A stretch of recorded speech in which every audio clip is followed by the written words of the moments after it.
Olá, tudo bem? Esse é o Quadro Negro, do canal onde a gente fala de matemática e negritude. E esse vídeo é para poder falar um pouco de um conceito que eu vejo muito sendo difundido no YouTube e que eu acho que ele é muito prejudicial, de uma certa maneira, para nossa saúde mental mesmo, enquanto estudante, que é essa questão do aluno medíocre. Se você for olhar no YouTube, você vai ver um monte de professores te ensinando a sair de um lugar onde você era um aluno completamente medíocre, que tirava notas medianas, para ser um aluno espetacular, que só tira as melhores notas, que é chamado para os melhores lugares, que são os professores adoram ele, que ele é ovacionado em todo lugar que ele vai. É, E assim, eu acho que, com todo respeito, assim, a todas essas pessoas, mas eu humildemente acho que esse é o conceito que acaba colocando a gente num estado muito, como que eu posso dizer, depreciativo, de uma certa maneira. Assim. O que é que eu quero dizer é o seguinte, primeiramente, né? O que que é ser medíocre, né? Tirar notas medianas, será que é ser um aluno medíocre? O que que significa ser medíocre na métrica dessas pessoas? E por que que necessariamente o que elas estão fazendo vai te tornar um aluno excepcional? O que que significa toda essa excepcionalidade no final das contas? Será que isso de fato está te tornando excepcional ou será que é só uma maneira de você é, performar melhor segundo as métricas que já existem? Eu quero dizer o seguinte: um aluno que tira notas dentro da média, que porventura, sei lá, tem uma média 6 em 10 no histórico dele, ele não necessariamente tem que ser um aluno medíocre, ele não necessariamente é uma pessoa com um rendimento mediano, com uma inteligência mediana e coisa do tipo.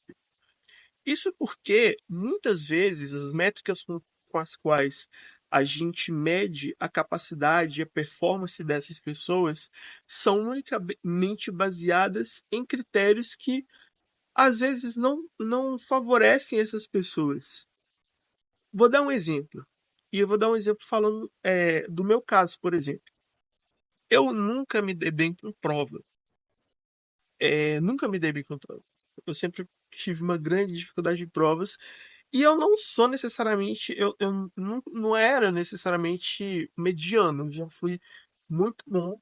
É, claro que depois que você passa de um certo nível da faculdade, bom fica uma coisa, muito bom fica uma coisa meio, né, extraordinária demais. Mas até na universidade eu ficava dentro da média, assim, ou um pouco a mais. É, mas eu nunca me dei bem com provas.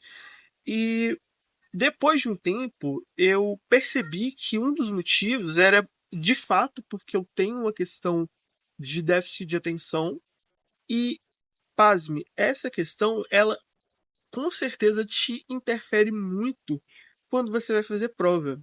Porque você, só dando uma ideia, né? Você tem que muitas vezes filtrar as distrações que você tem no ambiente.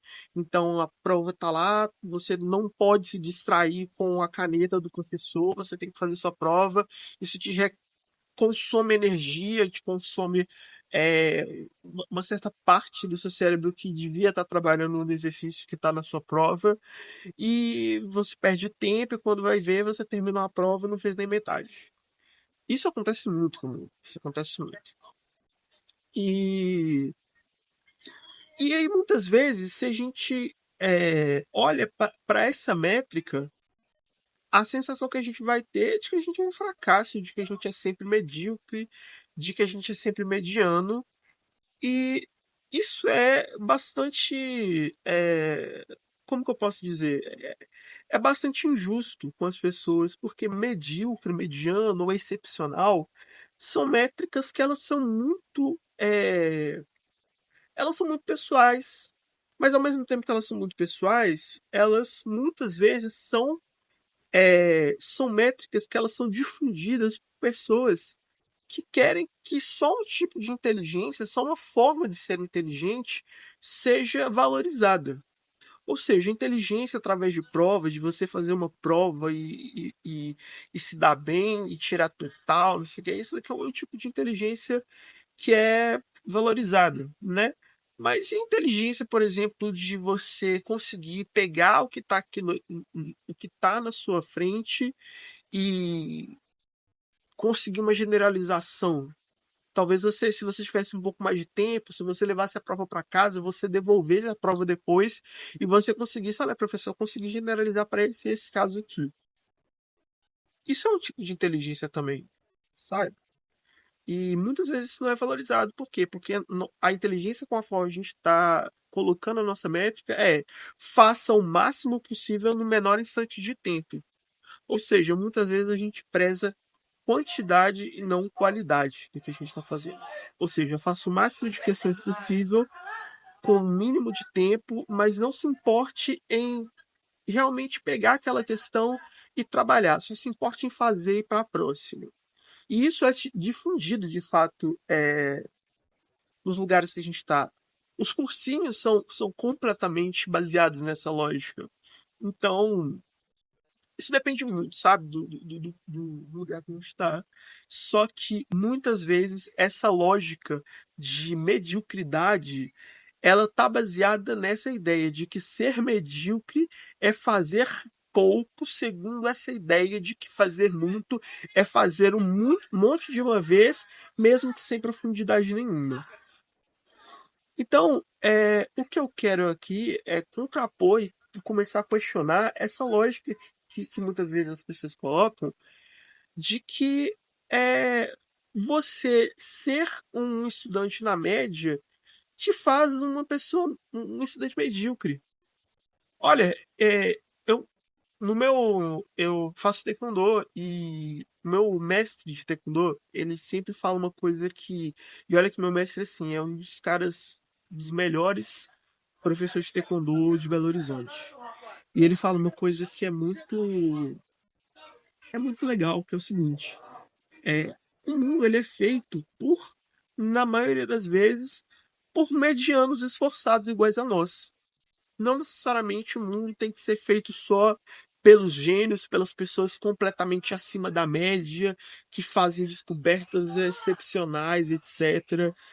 E a gente tem essa visão muitas vezes porque, no contexto da matemática, a gente acha que qualquer pessoa que tenha dado uma contribuição, por mais inteligente que essa contribuição seja, que ou singela, né? Por mais singela que seja essa contribuição, a gente acha que a pessoa é um gênio que a gente jamais chegaria perto de nada parecido.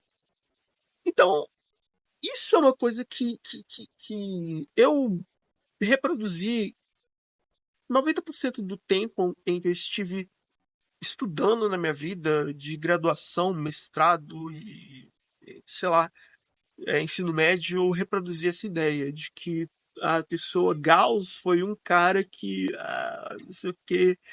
Beleza, o caso do Gauss é até sacanagem, porque ele de fato era bastante genial. Mas sei lá, cara, pega uma pessoa aleatória que você pensa assim. O que te faz pensar necessariamente que é, se você tivesse na mesma época histórica que ela, com as mesmas condições que ela tinha, você não poderia fazer algo tão revolucionário, ou talvez até mais, do que ela fez. Isso tem que estar na nossa mente o tempo todo, sabe? E aí muitas vezes a gente pensa que a gente tem que ser igual a esses caras e a gente coloca eles num patamar de gênios, de pessoas inalcançáveis, e a gente acha que o que a gente faz é medíocre. E aí vem uma galera que quer te vender água, tipo assim, areia do deserto, sabe? Quer te vender alguma coisa que te faça sair de um lugar onde você é um estudante medíocre, mediano, que não sabe nada, para um cara que domina tudo, que sabe demais e etc, etc. Isso, sinceramente, não, não existe. Sabe, o que te faz sair de um estado onde você realmente tenha alguma dificuldade, alguma deficiência, e você ter uma maestria naquilo ali, é muito de uma ideia de desenvolvimento progressivo. Ou seja, cara, eu, no começo da minha graduação, era um estudante muito pior do que eu sou hoje. E demorou anos, eu estou no doutorado agora, então demorou muitos anos para eu sair do meu estado onde eu estava, onde eu não era um estudante tão bom, mas na época eu achava que eu era um estudante bom. E de fato era. Eu era o melhor estudante que eu podia ser naquela época, com as condições que eu tinha, com a mentalidade que eu tinha. Então eu não olho para o meu passado e falo, nossa senhora, é um idiota. Porque muita gente faz isso, né? E aí você cria uma ideia de que você olha pra trás e fala assim, nossa, tudo que eu fiz antes disso é um lixo, não presta. Então, o que me fez progredir é o tempo, cara. É o tempo e a autocrítica. Sabe o que talvez te faça uma pessoa, um estudante medíocre? É você passar a vida toda, né? Mas você passa o tempo e você não se questiona. Você não para refletir se você melhorou enquanto estudante.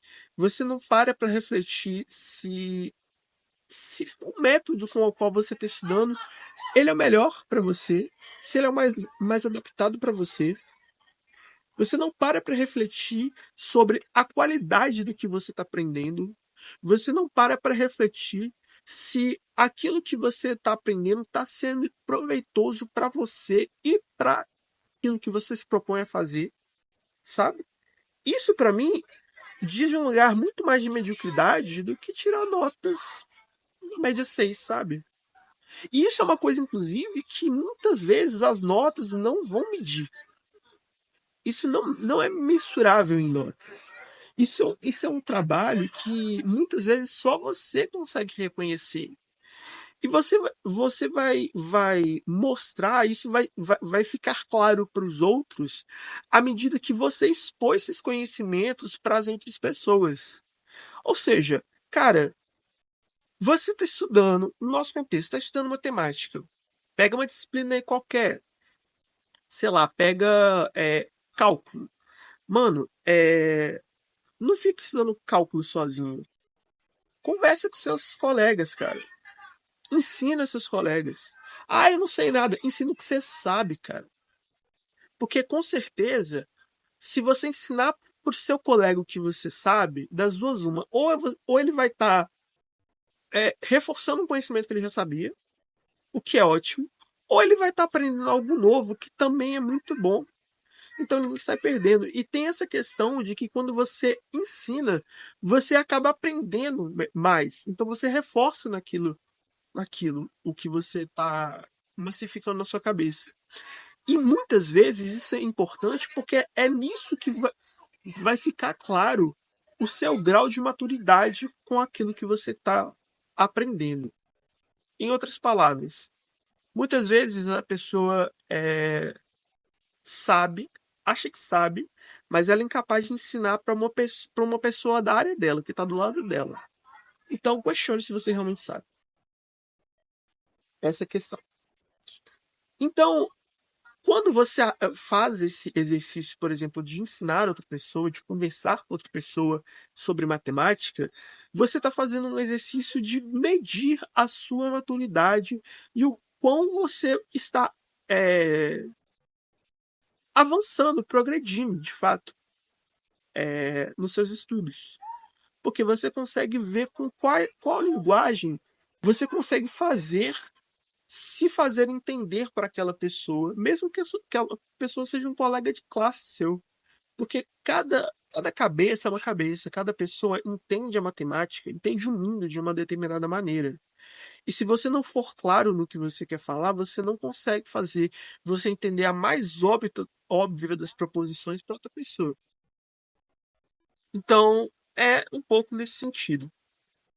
Voltando sobre a questão da mediocridade, começa a questionar, cara, se o porquê dessas coisas, sabe? E começa a realmente ter um olhar de que você não é um estudante medíocre. E se você acha que você é um estudante medíocre, o que você tem que fazer para não se tornar um estudante medíocre é algo que só você pode dizer. É algo, você precisa olhar para suas próprias deficiências e avaliar isso que te faz melhorar e sair de um estado de possível mediocridade. Não vai ser outra pessoa te falando o que você tem que fazer que vai te fazer ser um estudante excepcional, tá? E para finalizar, a excepcionalidade, ela ela é uma coisa que muitas vezes ela mais parece do que de fato é. Então, sei lá, um aluno que sei lá, tira cento sei lá, 170 na prova do Enem, ele é excepcional? Depende. Depende de método, depende de qual pessoa, depende da história de vida dela. Às vezes, esse 170, com as condições que ela tinha, era, era algo razoável a se pedir dela, sabe? Então, sabe, a questão é que você olhar para a grama do vizinho e achar mais verde, você só acha mais verde porque você está olhando com as métricas do vizinho, não com as suas. E às vezes com as suas você vai achar excepcional também, tá tudo bem nisso. A gente também não quer ser melhor do que todo mundo. Mas se questione se sempre tem que ser assim. Se sempre os outros são excepcionais e nunca a gente. E só porque a gente às vezes não tira uma nota tão boa, etc., a gente não é excepcional também, sabe? E vamos começar a mostrar a nossa excepcionalidade na prática. Não na teoria, não segundo as métricas que colocam para a gente, mas segundo as suas métricas, segundo o que você tem condições de fazer, segundo quais barreiras você precisa superar, está superando, para poder conseguir fazer o que você está fazendo. Às vezes, os 6 que você tira, mas com todas as condições que você tinha te impedindo, é muito mais excepcional do que um 10 que o seu colega do lado tira, com às vezes as condições muito mais favoráveis que a sua. Então, muito cuidado com esse conceito, porque ele, para nós, pode ser tão profundo quanto um pires, ok? Então, vamos pensar um pouco mais nessa lógica e levantar a nossa autoestima mesmo, porque mediocridade é um estado que você só fica se você quiser. E só você pode sair e dizer o que você precisa fazer para sair desse estado de mediocridade. Ok? Então é isso. Muito obrigado. Valeu.